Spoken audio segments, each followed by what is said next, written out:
उसी पल पीछे से किसी ने उस पर जोरदार हमला किया, इतना भयानक कि आदित्य हवा में उछल गया और बाहर फेंक दिया गया। जैसे ही वो संभल कर उठा, एक और आदमी आया और उसने सीधे बिजली का जोरदार झटका मारा। आदित्य एक बच्चे को बस के नीचे गिरने से खींचकर बाहर निकाल रहा था।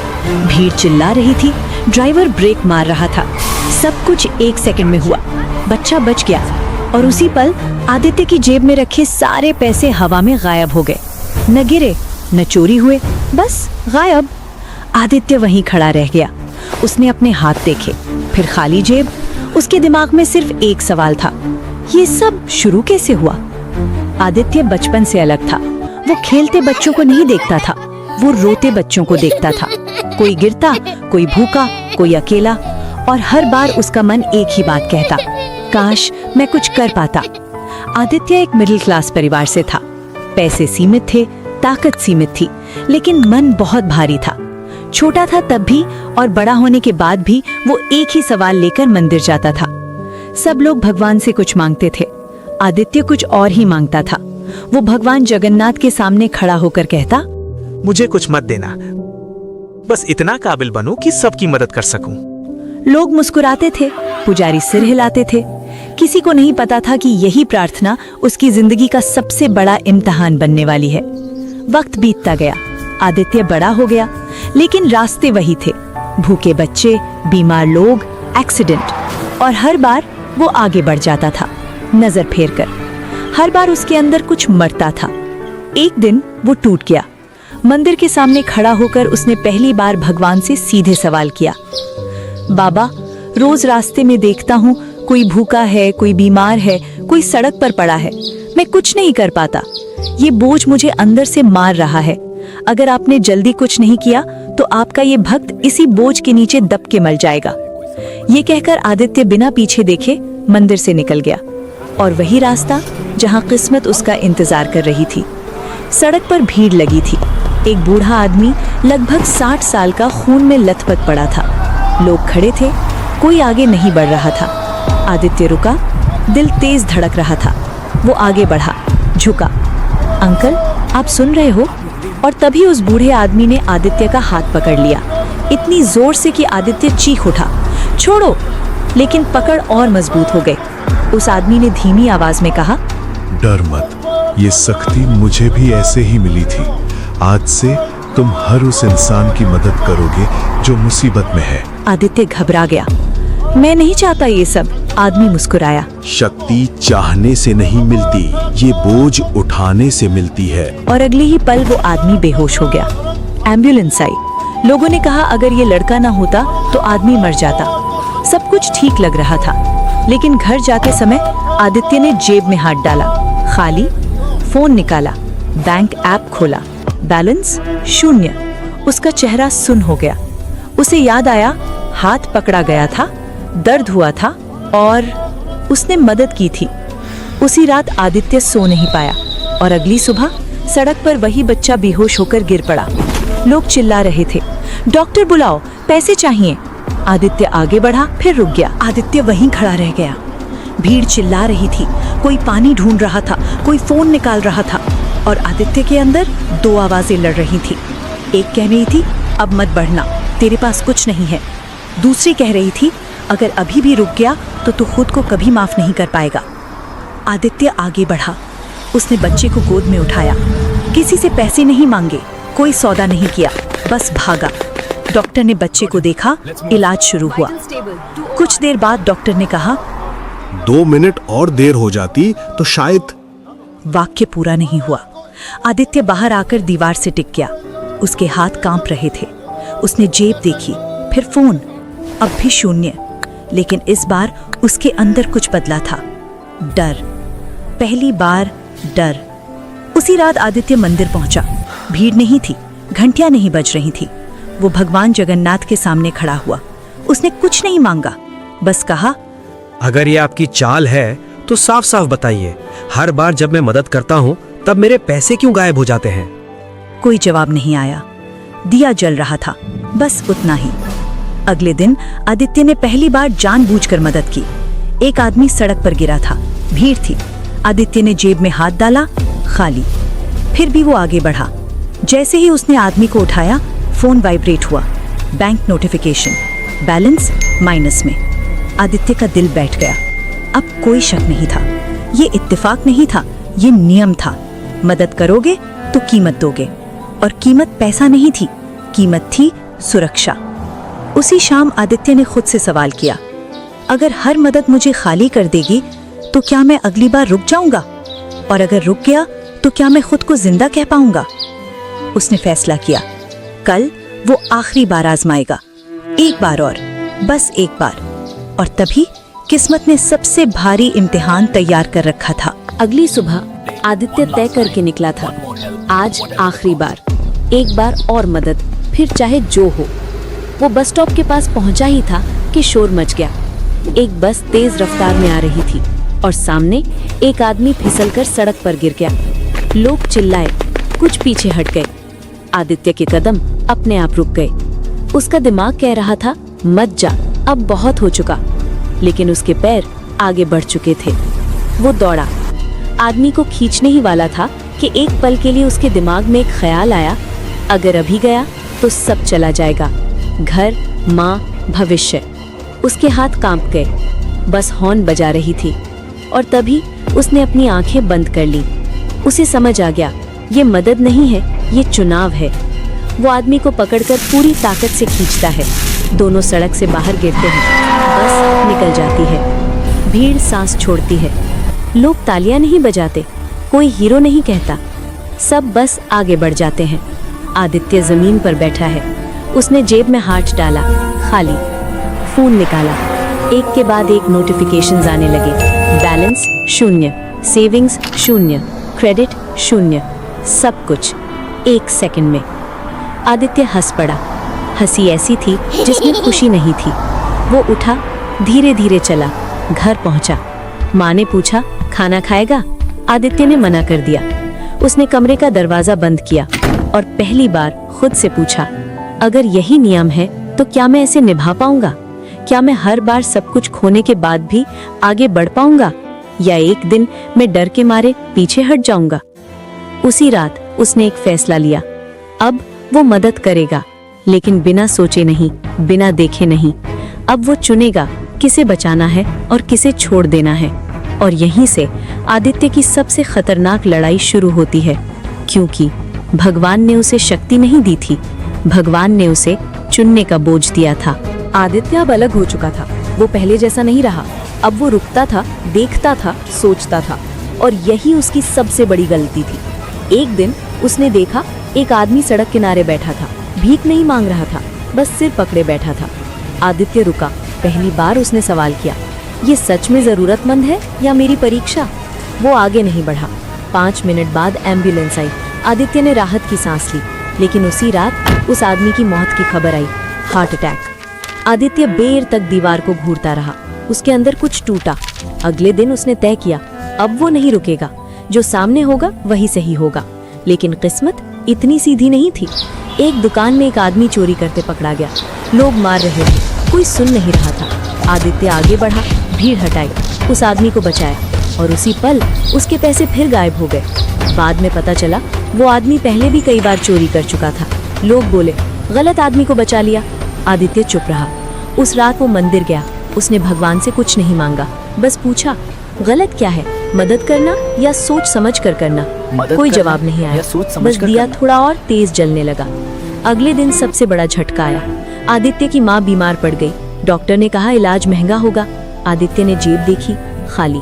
फोन देखा, खाली। अब चुनाव उसके सामने नहीं था, चुनाव उसके घर में था।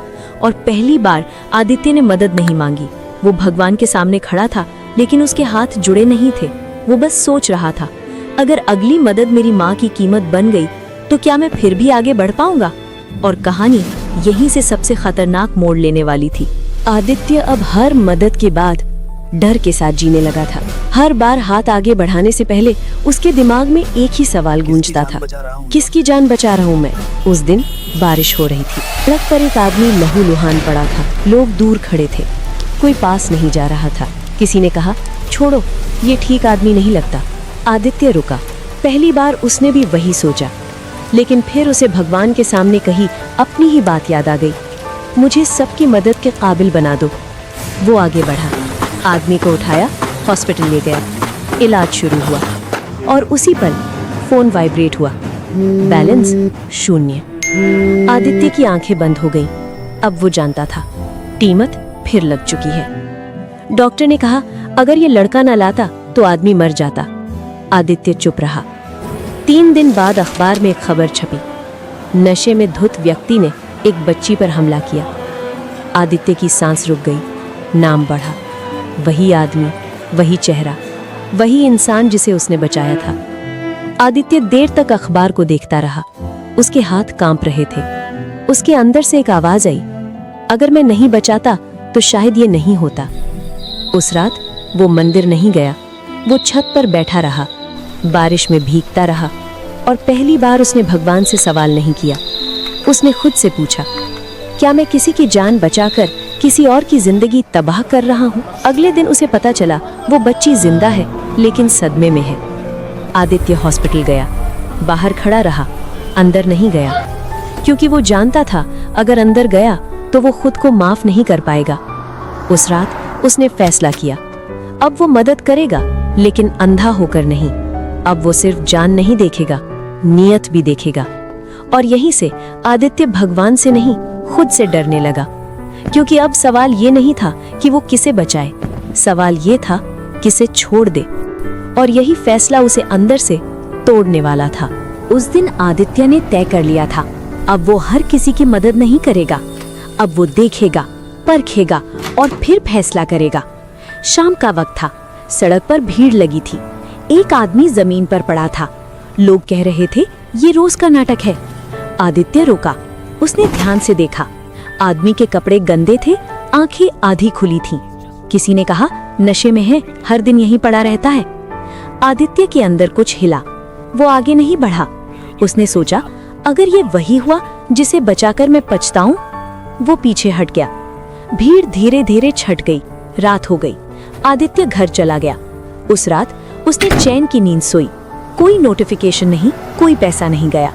सुबह खबर आई, सड़क पर पड़े व्यक्ति की इलाज न मिलने से मौत। आदित्य का फोन हाथ से गिर गया। नाम पढ़ा। वो आदमी एक मजदूर था। कोई नशा नहीं, कोई अपराध नहीं, दिल का दौरा। अगर समय पर इलाज मिलता, वाक्य पूरा नहीं था। आदित्य कुर्सी पर बैठ गया। उसके कानों में एक ही आवाज गूंज रही थी, तूने नहीं चुना। उस दिन वो मंदिर गया। काफी देर तक भगवान के सामने खड़ा रहा। फिर बोला, अगर मैं हर बार सही नहीं चुन सकता तो मुझे ये ताकत क्यों दी? अगर हर फैसला किसी की जान बन जाता है तो मैं इंसान कैसे रहूं? कोई जवाब नहीं आया। दिया बुझने के बजाय और तेज जल उठा। आदित्य समझ गया, ये खेल नहीं है, ये सजा भी नहीं है, ये जिम्मेदारी है। और अब वो समझने लगा था, भगवान उससे मदद नहीं चाहते, भगवान उससे हिम्मत चाहते हैं। लेकिन सवाल अभी बाकी था, क्या वो इतनी हिम्मत रखता है कि अगली बार फिर सब कुछ खोने के लिए तैयार हो सके, या डर उसे हमेशा के लिए रोक देगा? और इसी डर के साथ आदित्य अगले दिन की ओर बढ़ा, जहां इम्तिहान और भी बड़ा होने वाला था। अब आदित्य डर से नहीं भाग रहा था, लेकिन डर उसके साथ चल रहा था। हर चेहरे में उसे एक सवाल दिखता था, अगर मैंने गलत चुना तो? उस दिन वो एक सरकारी अस्पताल के बाहर खड़ा था। भीतर अफरा तफरी थी। नर्सें दौड़ रही थी, लोग चिल्ला रहे थे। एक औरत रो रही थी, उसका बेटा अंदर था। डॉक्टर बाहर आया और बोला, अभी ऑपरेशन करना होगा, पैसे तुरंत चाहिए। सबकी नजरें एक दूसरे पर गईं, फिर आदित्य पर। किसी ने उसका नाम नहीं लिया, लेकिन सब उम्मीद कर रहे थे। आदित्य आगे बढ़ा। उसके कदम भारी थे। उसने फोन निकाला। बैलेंस दिख रहा था। पहली बार कुछ बचा हुआ था। उसने आंखें बंद की। उसके अंदर 2 आवाजें थी। एक कह रही थी, अगर दिया तो फिर शून्य। दूसरी कह रही थी, अगर नहीं दिया तो ये चेहरा जिंदगी भर पीछा करेगा। आदित्य ने पैसे ट्रांसफर कर दिए। फोन वाइब्रेट हुआ। बैलेंस 0। डॉक्टर दौड़कर अंदर गया। कुछ देर बाद खबर आई, बच्चा बच गया। लोगों ने भगवान को धन्यवाद दिया। किसी ने आदित्य को नहीं देखा। वो चुपचाप सीढ़ियों पर बैठ गया। उसकी आंखों से आंसू नहीं गिरे, बस एक सवाल उठा, अगर हर बार मुझे खुद को मिटाना पड़े तो आखिर में बचूंगा कैसे? उसी रात वो मंदिर गया। भीड़ नहीं थी। उसने भगवान के सामने पहली बार शिकायत नहीं की। वो बोला, मैं अब समझ गया हूँ, हर किसी को बचाना मेरे बस की बात नहीं, लेकिन अगर मैं डर की वजह से पीछे हट गया तो मैं भी मर जाऊंगा। अगर ये रास्ता है तो मुझे बदलना होगा। उस रात कोई चमत्कार नहीं हुआ, लेकिन जब आदित्य बाहर निकला उसका चलना बदल चुका था। वो अब दौड़कर मदद नहीं करेगा, वो सिस्टम ढूंढेगा। वो अकेला नहीं लड़ेगा, वो औरों को जोड़ेगा, क्योंकि उसे समझ आ गया था एक आदमी टूट सकता है, लेकिन रास्ता तब बनता है जब एक आदमी खुद को भगवान समझना छोड़ देता है। और यहीं से आदित्य की कहानी एक इंसान की नहीं, एक सोच की कहानी बनने वाली थी। आदित्य अब समझ चुका था, अकेले दौड़कर वो दुनिया नहीं बदल सकता। हर बार खुद टूटने से वो किसी को नहीं बचा पाएगा। तो उसने दौड़ना छोड़ दिया, उसने जोड़ना शुरू किया। अगले कुछ दिनों में वो हर उस जगह गया जहां मदद आखिरी वक्त पर पहुंचती थी। अस्पताल, एम्बुलेंस स्टैंड, फार्मेसी। वो किसी से पैसा नहीं मांगता था, वो किसी से दया नहीं चाहता था, वो बस एक सवाल पूछता था। बच सकती हैं। समय पर मदद मिलने से कई जिंदगियां बच सकती हैं। कुछ लोग हंसे, कुछ ने कहा ये सब आदर्श बातें हैं, लेकिन कुछ लोग रुके। धीरे धीरे एक छोटा सा भरोसा बना। कोई ड्राइवर रात में फोन उठाने को तैयार था, कोई नर्स ऑफ ड्यूटी में भी पहुंच जाती थी, कोई दुकानदार उधार दवा देने लगा। आदित्य बीच में नहीं था, वो पीछे था, एक कॉलर की तरह। एक दिन एक झुग्गी में आग लगी, बच्चे अंदर थे। आदित्य ने फोन लगाया, एक नहीं 3 जगह। लोग पहुंचे, बच्चे बाहर आए। आदित्य दूर खड़ा रहा। उसने जेब देखी, कुछ नहीं गया। फोन देखा, कोई नोटिफिकेशन नहीं। पहली बार उसने राहत महसूस की, लेकिन राहत ज्यादा देर नहीं टिकती। अगली सुबह खबर आई, उसी आग में एक आदमी अंदर ही रह गया था। वो वही आदमी था जो देर से पहुंचा था। आदित्य ने आंखें बंद कर ली। मतलब ये नहीं था कि सिस्टम काम नहीं करता, मतलब ये था सबको बचाया नहीं जा सकता। और यही डर ने नया रूप लिया। अब डर पैसे का नहीं था, अब डर था फैसले का। किसे पहले कॉल करना है, किसे बाद में, और किसे कभी नहीं। आदित्य को समझ आ गया, अब उसकी परीक्षा मदद करने की नहीं, ना कहने की है। और अगली बार जब वो ना कहेगा तो उसका असर सिर्फ एक जान पर नहीं पड़ेगा, पूरे शहर पर पड़ेगा। उस दिन शहर में 2 जगह से कॉल आई। एक कॉल सरकारी अस्पताल से, एक गर्भवती औरत, डिलीवरी में कॉम्प्लिकेशन। दूसरी कॉल एक फैक्ट्री से, भीषण एक्सीडेंट, कई मजदूर फंसे हुए। आदित्य के हाथ में फोन कांप रहा था। उसके पास एक एम्बुलेंस थी, एक टीम, एक फैसला। पहली कॉल पर डॉक्टर की आवाज टूट रही थी, अगर अभी नहीं पहुंचे तो माँ और बच्चा।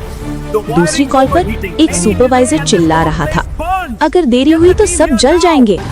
आदित्य ने आंखें बंद कर ली। ये पहली बार था जब वो मदद नहीं चुन रहा था, वो नुकसान चुन रहा था। उसने फैसला किया। आदित्य फैक्ट्री पहुंचा। वो भाग के लिफ्ट के पास गया। उसने लिफ्ट का दरवाजा उखाड़ दिया और 4 लोगों को सही सलामत बाहर निकाला।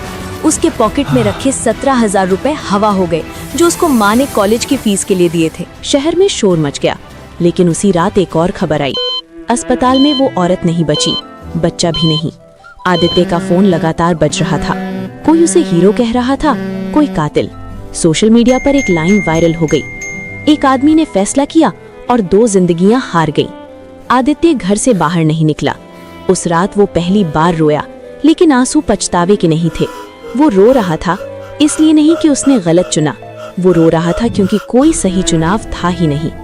अगले दिन मंदिर के बाहर लोग खड़े थे, कुछ फूल लेकर, कुछ पत्थर लेकर।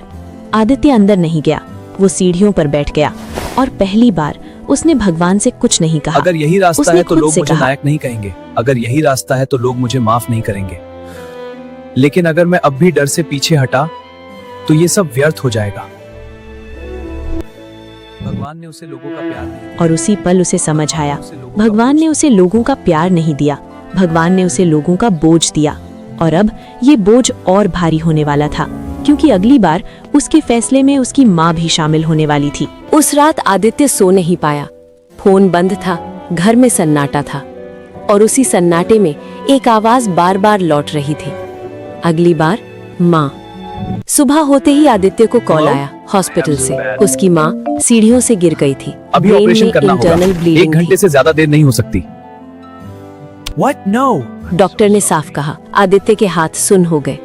वो हॉस्पिटल पहुंचा। स्ट्रेचर पर उसकी माँ लेटी थी, आंखें बंद, ब्लड सांस तुरंत धीमी। चाहिए। डॉक्टर दवाइयाँ बोला। महंगी हैं। आदित्य ने फोन निकाला, नेटवर्क ऐप खोला, लेकिन इस बार वो नंबर नहीं लगा। किसी ने कॉल नहीं उठाई, सब बिजी थे। और तभी एक और कॉल आई। सड़क पर बड़ा एक्सीडेंट, बस पलटी थी, अगर अभी कई लोग एम्बुलेंस नहीं फंसे पहुंची थे। तो कई डॉक्टर जाने की आवाज जाएंगी। आई। आदित्य दीवार से टिक गया। ये वही पल था जिसे वो भागता रहा था। अब फैसला उसकी माँ बनाम अजनबी लोग थे। उसने माँ की तरफ देखा, बचपन याद आ गया। वही हाथ जो उसे स्कूल छोड़ने जाते थे, वही आवाज जो कहती थी सब ठीक हो जाएगा। उसने आंखें बंद कर ली और पहली बार उसने भगवान को नहीं पुकारा। उसने खुद से पूछा, अगर मैं अपनी माँ को चुन लूं तो क्या मैं फिर कभी किसी की मदद कर पाऊंगा? और अगर मैं माँ को छोड़ दूं तो क्या मैं इंसान रह पाऊंगा? और उसे पल आदित्य समझ गया, ये परीक्षा किसी को बचाने की नहीं है। ये परीक्षा इस बात की है कि वो किसके साथ जिंदगी भर रह पाएगा, अपनी माँ की याद के साथ या अपने डर के साथ। और यही कहानी एक ऐसे मोड़ पर पहुंच गई जहां से वापस लौटना मुमकिन नहीं था। आदित्य ने बैग उठाया और पूरी ताकत से दौड़ पड़ा। दौड़ते हुए उसने जेब में हाथ डाला। माँ के इलाज के पैसे धीरे धीरे हवा बनते जा रहे थे। वो घबरा गया। नहीं, वो और तेज भागा। सामने एक बस पलटी हुई थी। आग, धुआं, चीख पुकार। लोग खड़े थे, कोई अंदर नहीं जा रहा था। आदित्य रुका। बस के अंदर लोग फंसे थे। बाहर उसकी माँ अस्पताल में थी। उसके दिमाग में 2 आवाजें थी। एक कह रही थी, अगर अंदर गया तो माँ के पैसे पूरी तरह चले जाएंगे। दूसरी कह रही थी, अगर नहीं गया तो ये लोग मर जाएंगे। आदित्य ने आंखें बंद की और पीछे हट गया। उसी पल बस के अंदर जोर का धमाका हुआ। चीखें, फिर खामोशी। भीड़ सन्न रह गई। आदित्य के हाथ कांप रहे थे। वो मुड़ा और भागा अस्पताल की तरफ। आपकी माँ अब नहीं अस्पताल रही। पहुंचा तो रिसेप्शन पर एक आवाज आई, आपकी माँ अब नहीं रही। आदित्य वहीं बैठ गया। उसे रोना भी नहीं आया। बस एक ही बात उसके दिमाग में घूम रही थी, अगर मैं बस में चला गया होता तो शायद माँ बच जाती। उस रात आदित्य ने पहली बार भगवान से नफरत की। अगली सुबह आदित्य को एक खबर मिली। शहर के एक बड़े बैंक में चोरी हो रही थी। चोर अंदर घुस चुके थे। मुख्य दरवाजा अंदर से लॉक था और करीब 100 लोग बैंक के अंदर बंधक बने हुए थे। आदित्य ज्यादा नहीं सोचा। वो सीधा कार में बैठा और बैंक की तरफ निकल पड़ा। बैंक के बाहर पुलिस थी, भीड़ थी, डर था, लेकिन आदित्य रुका नहीं। वो पीछे के रास्ते से अंदर घुस गया। दरवाजा तोड़कर जैसे ही अंदर गया, उसी पल पीछे से किसी ने उस पर जोरदार हमला किया। इतना भयानक कि आदित्य हवा में उछल गया और बाहर फेंक दिया गया। जैसे ही वो संभल कर उठा, एक और आदमी आया और उसने सीधे बिजली का जोरदार झटका मारा। आदित्य की आंखों के सामने अंधेरा छा गया। वो वहीं बेहोश हो गया। कुछ देर बाद जब उसकी आंख खुली, वो एक अंधेरे बेसमेंट में था, हाथ बंधे हुए, सिर भारी, शरीर टूटता हुआ। उसे एहसास हुआ चोर भाग चुके थे और ये कोई आम चोरी नहीं थी। यहीं उसे पहली बार ये सच्चाई समझ में आई, दुनिया में उसके जैसे और भी लोग हैं और अब वो लोग उसके पीछे हैं। तभी उसके सामने से कुछ चलता हुआ आया। काले रंग की आकृति, चारों तरफ तेज रोशनी। ऐसा लग रहा था जैसे अंधेरे में कोई दिव्य चीज उतर रही हो। एक पल के लिए आदित्य को लगा मानो भगवान जगन्नाथ खुद उससे मिलने आए हो, लेकिन अगले ही पल डर ने उसे जकड़ लिया, क्योंकि वो समझ नहीं पा रहा था ये भगवान है या कोई और आगे उसके सारे सवालों के जवाब ही मिलने वाले थे। भगवान जगन्नाथ किसी की इच्छा जल्दी क्यों पूरी करते हैं और किसी को इंतजार क्यों करवाते हैं? ये शक्ति दान है या सजा?